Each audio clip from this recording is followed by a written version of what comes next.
రాష్ట్రంలోని గ్రామ పంచాయతీలకు కేంద్ర ప్రభుత్వం నిధులు ఇచ్చిందన్నారు కేంద్ర మంత్రి బండి సంజయ్. కేంద్రం ఇచ్చిన నిధులు ఎక్కడికి వెళ్లాయని ప్రశ్నించారు. పోలీసులు, కార్పొరేషన్ సిబ్బంది మీద జరిగిన దాడిని తీవ్రంగా పరిగణించాలన్నారు. హైదరాబాద్ పాత బస్తీలో శ్రీకృష్ణుడి టెంపుల్ను సందర్శించారు. అక్కడ నివసిస్తున్న బెంగాలీ కమ్యూనిటీలో సమావేశమయ్యారు.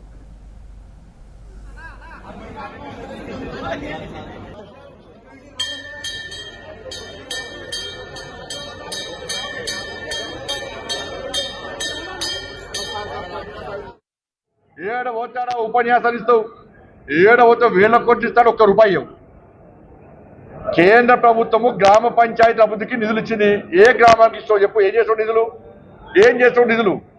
ఏడికి పోయినాయి? అంటే రాష్ట్ర ముఖ్యమంత్రి వెంటనే స్పందించాలి. నిన్న పోలీస్ అధికారుల మీద, కార్పొరేషన్ సిబ్బంది మీద దాడి జరిగిన విషయాన్ని ముఖ్యమంత్రి తీవ్రంగా పరిగణించాలి. లేకుంటే పాత బస్తీ మొత్తం ఆగమాయమే ప్రమాదం ఉంది. ఇలా గుండాలు రెచ్చిపోయే ప్రమాదం ఉంది. మీరు తొలగించినటువంటి ఆ నిర్మాణాన్ని మళ్ళా కట్టిస్తున్నారు. ఇలా హైడ్రాలు కట్టుకుంటే తప్పు, ఇక్కడ కట్టుకుంటే మాత్రం ఒప్పు. అంటే పాత బస్తీకి ఒక రూలు, వేరే బస్తీలకు ఒక రూలు. పాత బస్తీకి ఆ ముఖ్యమంత్రి స్వయం ప్రతిపత్తి కల్పించింది కావచ్చు.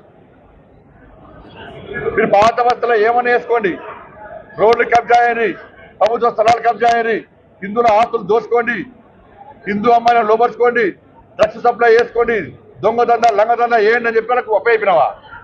కాబట్టి ఈ విషయంలో రాష్ట్ర ముఖ్యమంత్రి స్పందించాల్సిందిగా నేను డిమాండ్ చేస్తాను.